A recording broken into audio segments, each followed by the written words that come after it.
Kining pasidaan ni Jesus mga igsuon dili ra ni para sa taga Kurasin, sa Betsaida o sa Capernaum, para gid ni natong tanan.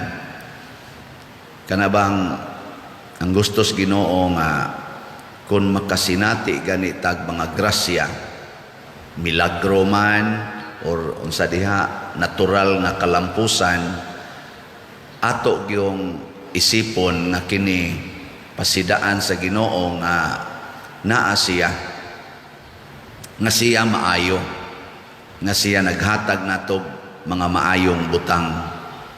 Nya kay naghatag magmaayong butang, ang ato sang response ngadto niya kinahanglan sad maayo. Pareha gud ninyo mga bana og asawa, ug maghimo og maayo, di man gyud maglisod man gyud mog dawat basta ang imong kauban sa kinabuhi maghimog dautan. Ikaw nagtinarong, siya magbinuang, bugat kay na. Mao na ang Ginoo naa siya'y warning na kamong nakadawat og mga grasya, labi na gyud mga milagro nya, dili lang gyapon magbuhat og maayo, sige lang gyapon pakasala. Di gyud ko maluoy ninyo. Nya ningong pag-isa diri, pagka makalilisang, terrible, severe, ang mahitabo sa mga tao nga siging dawat o grasya, unya dili gyud maghinulsol sa mga sala. Kumusta man mo ron? Napamoy sala? Wa na. Nga sige man mo simba din wa pagid ay kuan, wa pagid ay muhunong. Ang nakaapa nato, imbis mo repent, mo justify, mo defend, ato naman Hinoong ingnon musabot ra ng Ginoo, kay sige gugog simba.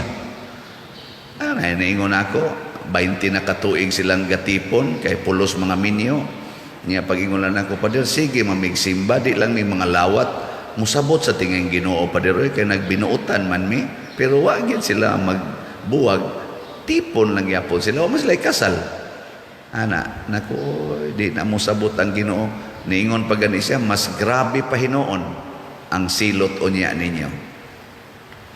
Kamo din hebe, musta man. Nayuban mo hangyo, Pader, blessingi ko kay mutay ko o board exam. Kinsa man imong kuyog. Siya, ako imo ning bana, siya di Pader, kanang galib-in pa meron. Nako, niya bangayo ka gracias Ginoo aron mo pasar sa board exam. Nya kamo galib-in mo, di ka ba wow? Mangayo ka og kana ganing grasya para malampos ka. Nya ang imong kinabuhi gispend nimo sa yawa. Kalain sa nimo manulti Pader, anak nako. Di ba? Ako lang nang gisulti. Nangayo man kas Ginoo og grasya. Unya ang inyong kahimtang gapuyo man mo, supak man as Ginoo. Nya nganong imo man ang padayonon? Kung someday maing buhaton Pader, nako mayon ta mahagbong ka.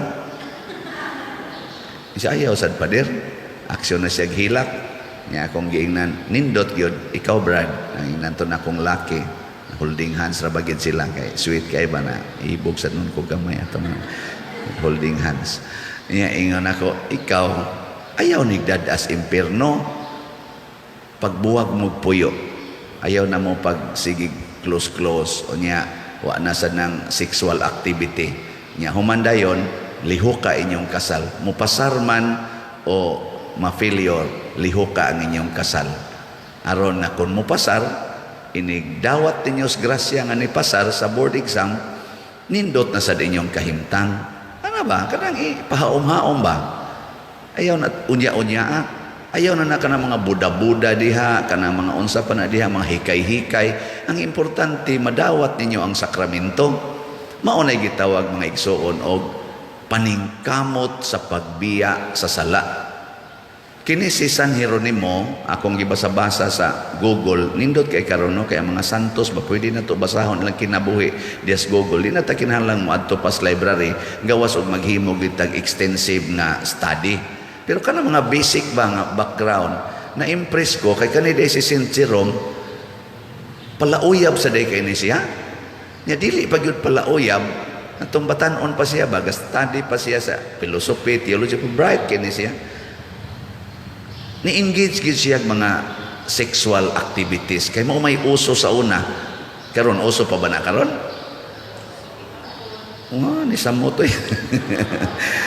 So mo na usos una, ni-engage po siya. Pero sa sige niyang study, labi na gid sa theology, nakaingon siya, na-guilty siya maayo. So aron makabiya siya ato, giilisa niya og lain nga activity. Unsa may activity? Sige siya bisita kay dito siya sa Roma, sige siya bisita aning mga kanibang mga lubong sa mga martyrs ba. Muadto gi siya ngadto sa lawom kanang wa nay kahayag kuno nga moabot. Ano bitang kaysa una open man na ilang mga lubnganan, wa biya na electricity. Musuot siya ngadto sa ilawom, iyang kilid mga lubong, mga bukog ana adto siya dito na malandong ug nakaingon siya. Mao naman tingali ni ang kangit-ngit sa impyerno. Di ko gusto mo adtog impyerno Mo to nga sige na siya basa sa Bible niya, basa sa lives of the saints, hangtod yun nga na in love na kay siya sa Ginoo o gibiyaan niya ang iyang dautan nga mga buhat. Mura bag iyang reparation og ni pagamit siya sa Ginoo, ang iyang lawas gipagamit niya sa Ginoo, ang iyang abilidad gipagamit niya sa Ginoo, gigamit gid siya sa Ginoo hangtod nga na himo siyang the only theologian nga naka-translate sa atong Bible ngadto sa kaning gitawag og standard language sa simbahan nga mao ang Latin. Ug gikan diha mibaha ang laing translation, mas nasabta na gyud maayo ang atong balaang kasulatan nga karon daghan na kay naglalis ana. Mga buangon na sila nga naglalis na sila. Sala ba ang panaglalis, no? Amay lang ang tao ka ng gitawag dialogue. Kanag yung mag-ininsultuhay na, naiayo. Ang uban pahapit na lang magpinatyanay, tungod lang ang usa ka pulong sa Biblia. Marag nga, binuang na yun ba? Dili na nakinaiya sa tao nga nagsunod sa Ginoo.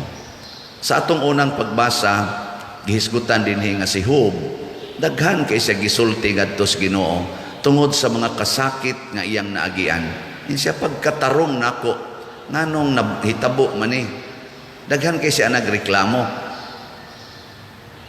Pero ang Ginoo ni remind niya, daghang itong pangutana. Siya nakapasubang na bakas adlaw, nakapugong bakas gabii, nakahibaw bakag hain ang Pinoyanan sa kahayag ug sa kangit-ngit, nakahibaw bakag pilay gidak-on sa kalibutan, nakahibaw bakas mga tuburan sa tubig dito ilawom sa aning dagat. Gipahinungduman siya maayo nga kita di ay kining tanan nga atong gidawat, gasigi lang tagdawat pero wa gid tay binuhat. Pangguba hinoon, kusog kita mangguba. Ginagmay og dinagko, gubon gid nato. Karon nangaguba ng atong mga kalasangan, ang atong kunong ozone layer, ang kaning atong hangin. Di natakahanggap kaayo og labas nga hangin dinhi ani mga sentro-sentro. Nabisan kay ngadtong mga bukid-bukid kay naa man sana mga pigiri kana ba mga backyard pigiri, di ra bagyod atimanon, porting baho sakit kay atong ilong. Bisan pa duol sa kapilya, butangan pa gyud anang mga baboy nga wala bagyoy klarong kuan kaning pag-atiman sa paglimpyo og sa mga baho. Ano ba yan na? Ang polluted na atong tubig diha sa ilawom sa yuta. Polluted na, di na takainom ang mga puso, igana sa puso, igo na lang ligo. Igligo pag yun mo manimaho pag yun ka. Nga atong i-process, lain na sa nang distraction sa minerals, water minerals nga gikinahanglan sa atong lawas. Nangadaot na ta. Nga naman, tungod kay wa ta mag-amping sa gihatag sa Ginoo, wa gani ta kapasalamat. Kamo nakapasalamat mo ron nga nakabati pa mo sa akong tingog. O gayaw-yaw mo nga taas kaya kong humili. Kana bang bisan na lang pagpasalamat. Nya once nga makapasalamat ka nga gidawat na nimo gikas Ginoo, tan-awon day nato nihaom pabatas Ginoo. Atong hinulsulan atong mga sala. Pagkaamgo gyud ni Job nga wa gid siya kapuslanan kun way Ginoo, niingon siya, daghan na kay ko gisulti Lord, di nako musulti. Kana bang maminaw na lang ko nimo og musunod nimo kaysa magsigig reklamo. Kusog kitang mo reklamo kundi natakabao kay mulakaw sa hagdanan, sakit ng tuhod. Pero nakapasalamat ba kasod sa pila ka tuig na nagpahimos ka ng imong tuhod? Magreklamo na ta nga nangapangag na ta, lisod na kaikaon na pagigatawil-tawil dihang ipon. Magsige na kagkuan. Nakapasalamat ba ka itong una nga bisag mga kubals inasal na gahi kayong imo lang ubobon kuto-kuto lang agi? Nakapasalamat ka ato? Ana. Pasalamat, nagsigi kag reklamos Ginoo intaw, ayuha intaw ning akong papa nga 80 anyos nga makalakaw unta nigbalik. Ang atong gihangyo makalakaw untag balik, pero nakapasalamat baka atong 79 years nga wa gyud maparalyze ang imong papa, nagsigig trabaho, nakapasalamat baka ato? Nya karon nga na 80 na, nag-wheelchair na, ang imong gyapong hangyo ayuha intaw Ginoo, ayuha intaw. Yabag ka diha. Pasalamat o yan. Ako na, sige kong hangyos Ginoo, mahurot unta ni kahalin ang salat. O niya, karon gamay ra kay halin, gahapon, 44 ray halin sa DOPS. Ana. Pero nakapasalamat ba ko atong minilyon nga niso dinhi nga nakapatukod aning atong renovation dinhi, nakapatukod sa kapilinya o uban pa. Nakatabang sa ubang parokya nga niabot na arog hapit 120 million nga mga donations. Nakapasalamat ba ko? Magsige ra jud kog focus ani nganong 44 man ni slat na halin sa DOPS. Di ko kay og kamo sad og nakapasalamat sa mo palit ra man gyud mo. Pero di mo magpasalamat, sige lang san mo ingon nga manabitaw kog palit. Ana, buangon ka. Kung mao na mingon sang Ginoo, human na bitaw ti katagae, di na ti katagaan. Di ba? Sige kag inom anang tubig, ikaw ugma di na di ka mo inom. Manabita kag inom karon ugma kuhaan na ti kag tubig. Human nabita kag ginhawa karon ugma di na ti ka paginhawaon. Ana den Ginoo di ay. Hoy, tubag. Una, samtang napay baligyang slat, palit. Kaysa kuhaan o niya kaniana. Usa na kapaagi sa pagpasalamat mo na si Saint Jerome, samtang naapay mahimo ang iyang hunahuna, sige gid siya himo sa mga butang nga gustos Ginoo. Mao na nga nakahimo siya translation, di paigo nga na-translate niya very wangyod kanang sana almost 100% ba nga nindot kay pagka-translate ang Bible nga nasabta na siya, gahimo pagit siya komentaris sa tanang bersikulo sa Bible gikan sa Old Testament hangtod sa New Testament, hangtod namatay siya. Iyag yung spent ang tanan. Wa siya maingon, manabit akong translate, kadako na akong nabuhat, kapuyon pa dyan ko nimo nagsigig pamalandong anang na ang kada bersikulo. Tanawan na ninyo kanang Jerome Commentaries. Hapit yun kada bersikulo, iyang gitagaan og translation. Kamo, nag-translate mo.